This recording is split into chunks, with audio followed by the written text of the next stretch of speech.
Silakan dulu Bapak Ibu Saudara. Shalom. Shalom.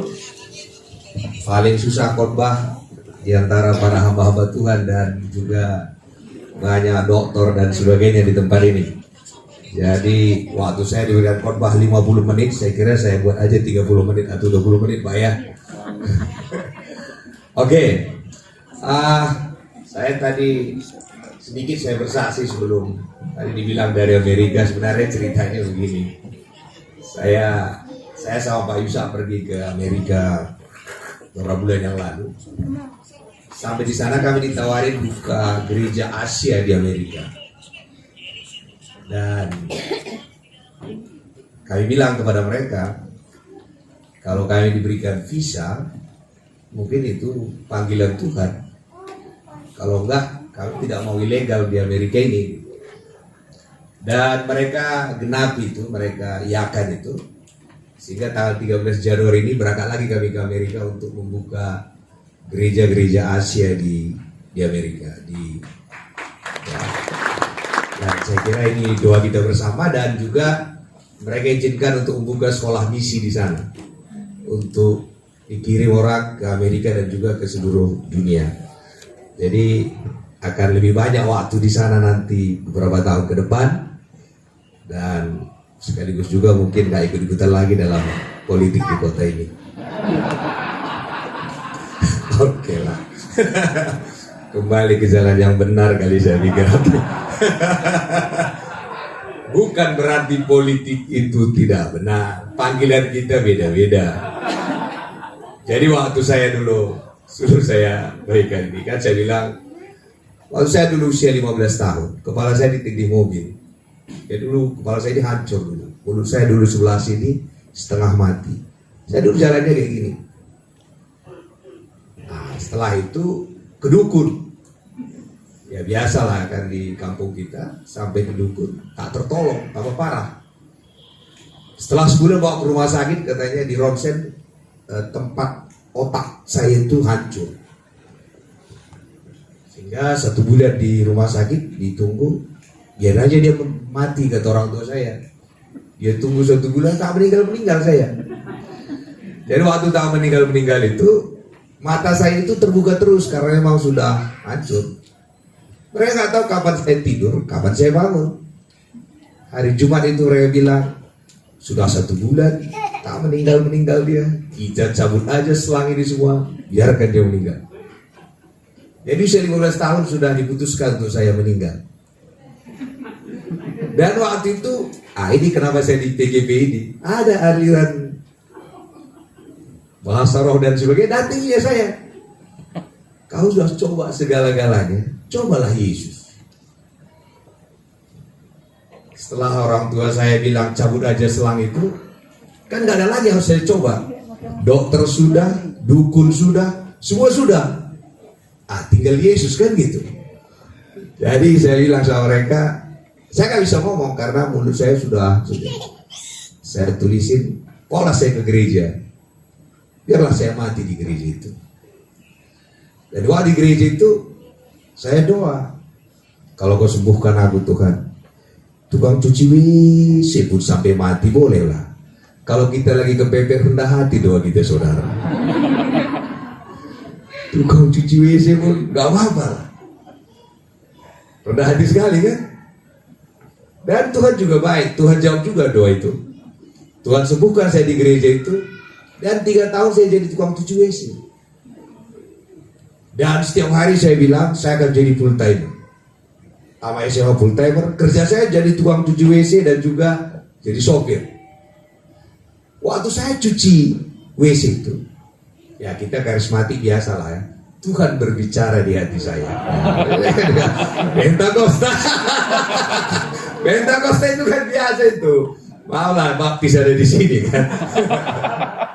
Jadi waktu saya cuci itu, Tuhan bilang, bagimu jadi tukang cuci WC, kau bahagia. Tapi aku kan bapakmu, pemilik jaga raya ini. Kenapa gak kau rubah doang?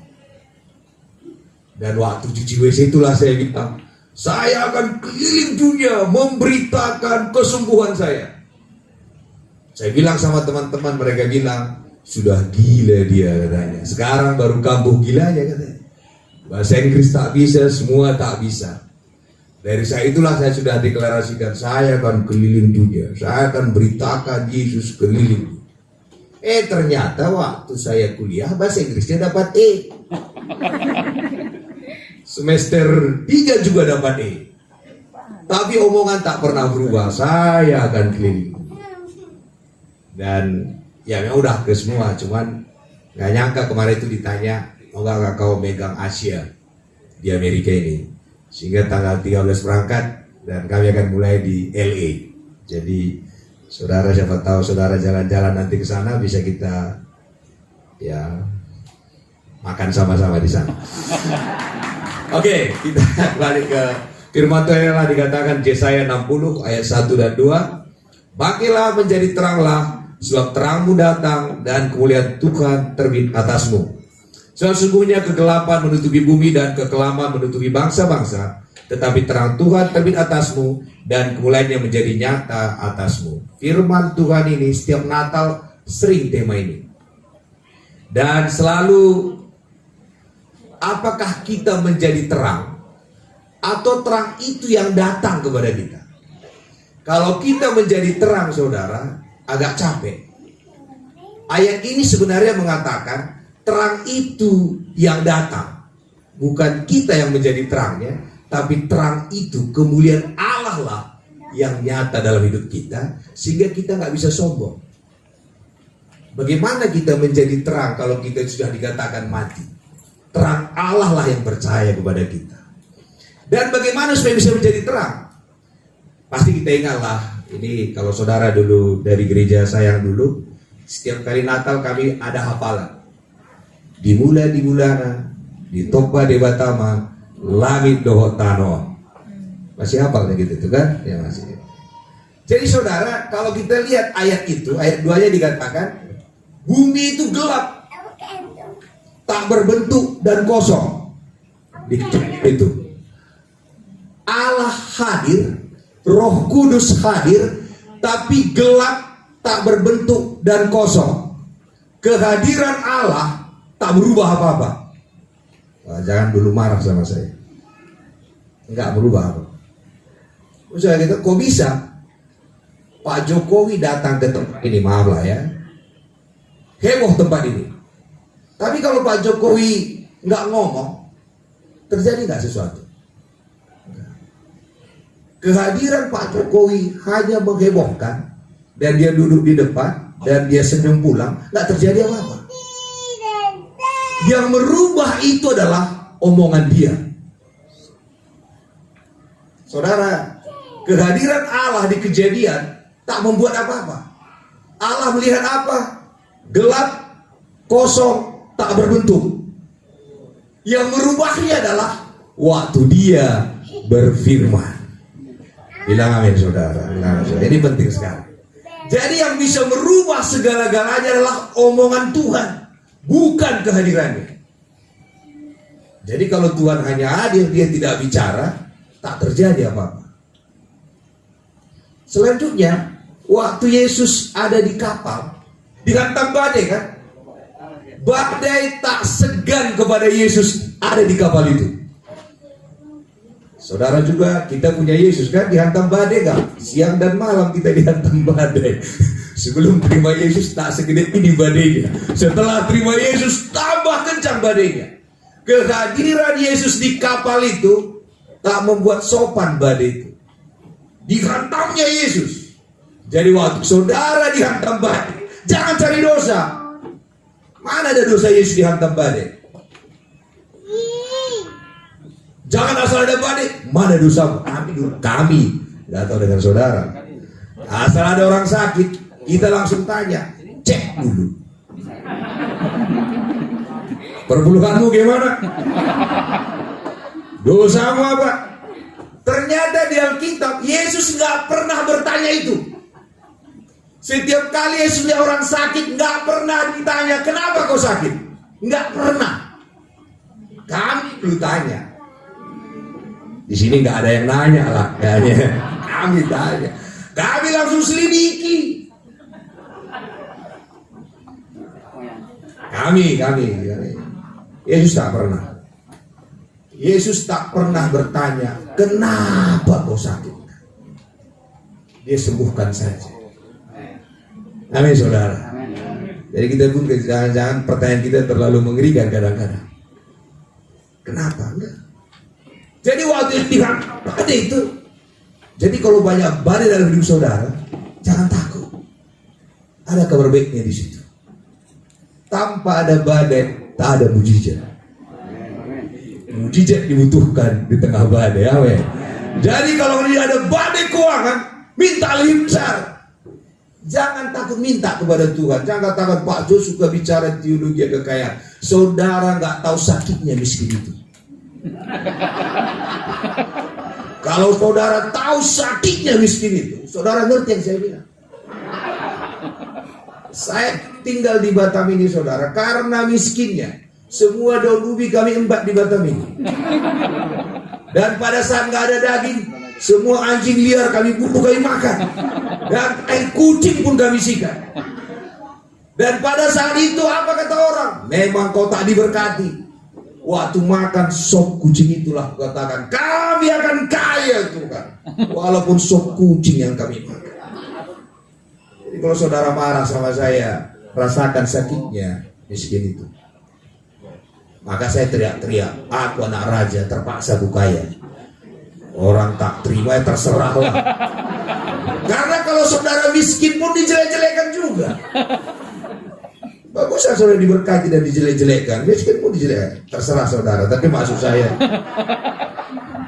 saya, ini kan kenyataan yang saya alami. Jadi jangan kalian marah, kan saya bersaksi aja ya. Saya alami itu. Sehingga waktu Yesus dihantam badai itu, apa dibuat murid-muridnya? Mereka sibuk. Bahkan Yesus mereka salahin, kenapa kau tidur? Yesus pun ngapain tidur lagi komandan itu di tengah badai. Yesus tak terganggu dengan badai yang besar. Dia bangun waktu murid-muridnya katakan, bangun. Dan apa kata Yesus? Mana ember? Enggak, Yesus tidak cari ember, saudara. Apa kata? Dia ngomong kepada badai itu. Saudara, kok badai punya telinga? Punya.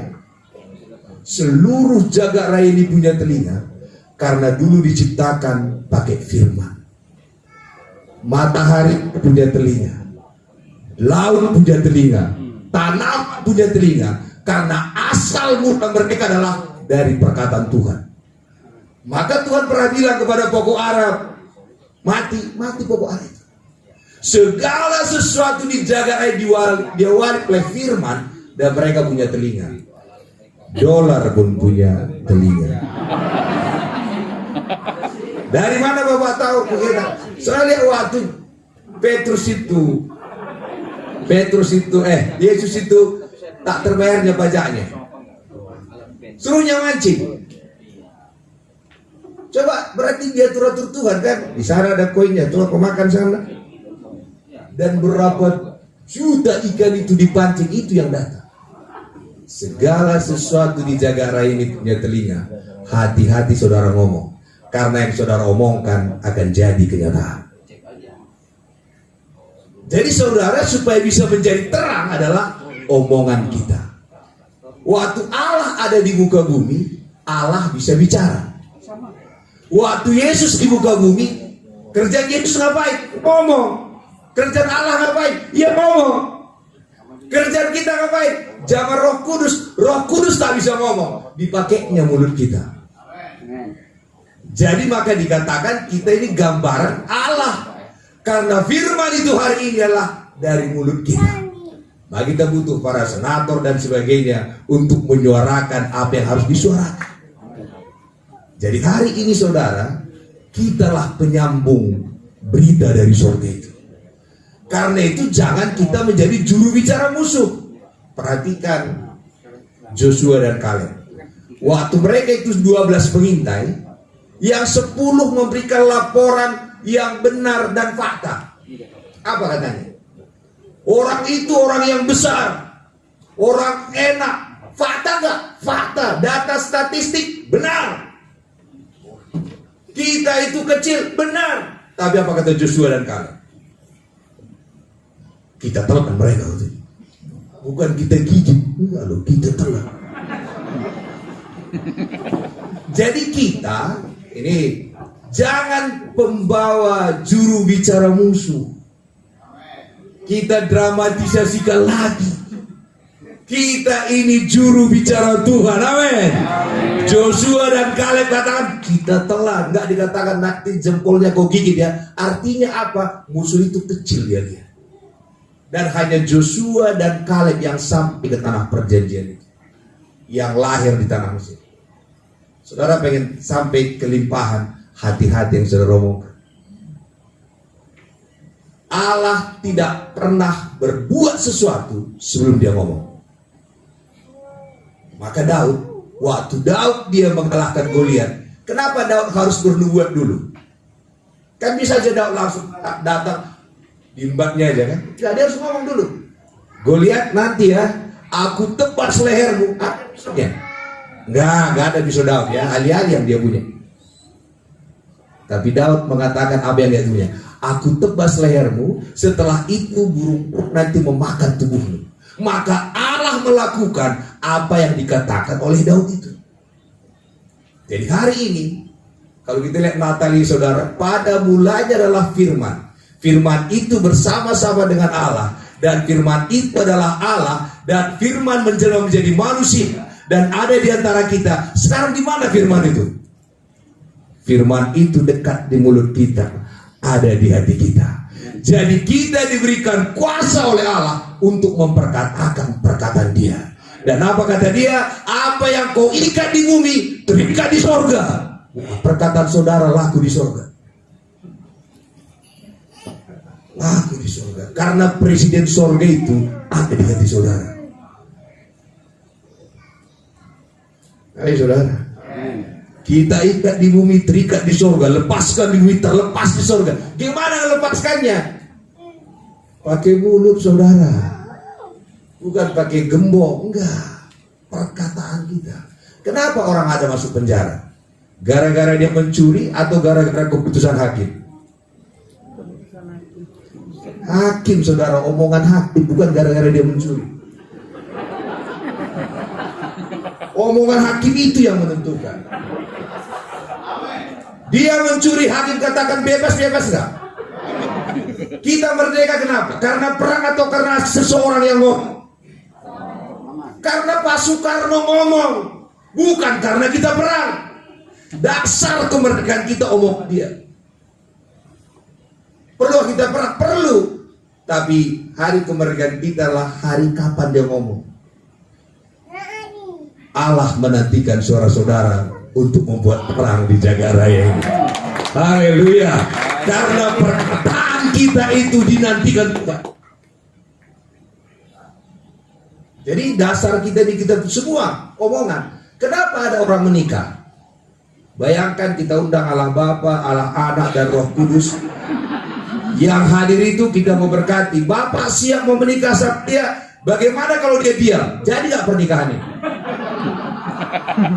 Si cowok diam. Hadir semua Allah Bapa, Allah Anak, Roh Kudus. Semua raja-raja hadir. Jadi gak pernikahan itu? Tak jadi. Tak jadi. Tapi kalau dia katakan siap, baru jadi pernikahan. Jadi saudara, kita punya power yang luar biasa dipakai Tuhan. Sekarang dia buat dia di mulut kita. Dia ada di hati kita. Karena itu perkatakan yang besar buat kota ini.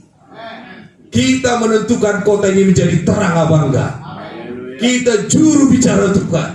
Nubuatkan para wakil-wakil kita melakukan yang luar biasa.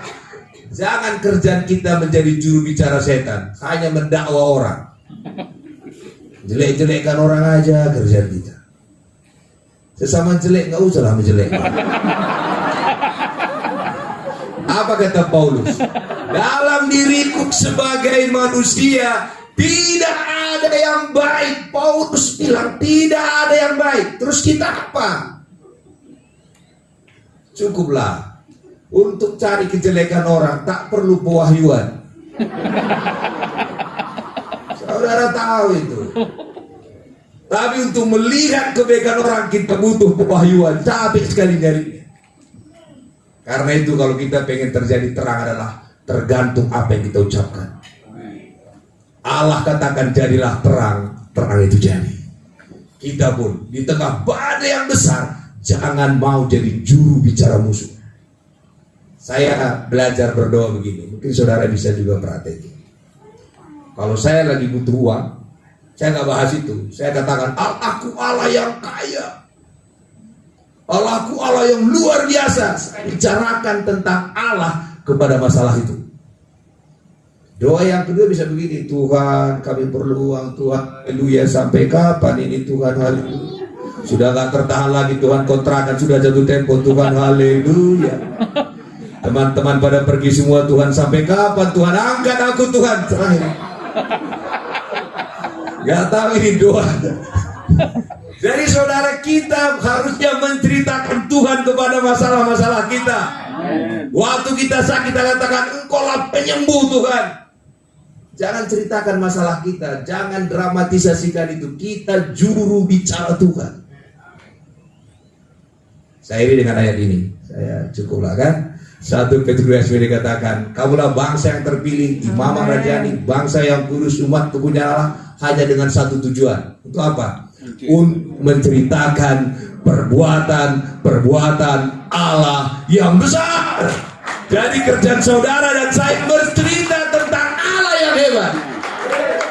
Saya ke Amerika, saya cerita apa? Saya juara 42 di antara 43. Apanya yang hebat?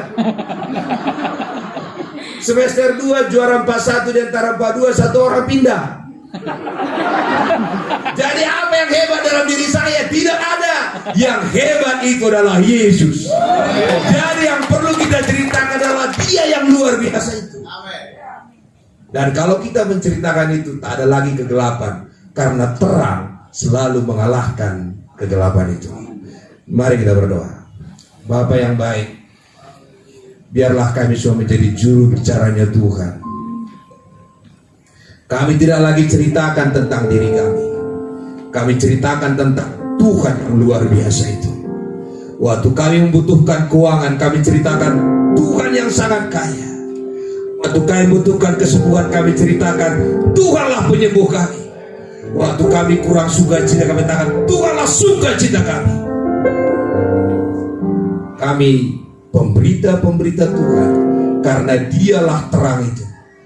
Dan kami akan ceritakan terang itu kepada kegelapan yang ada di dunia ini.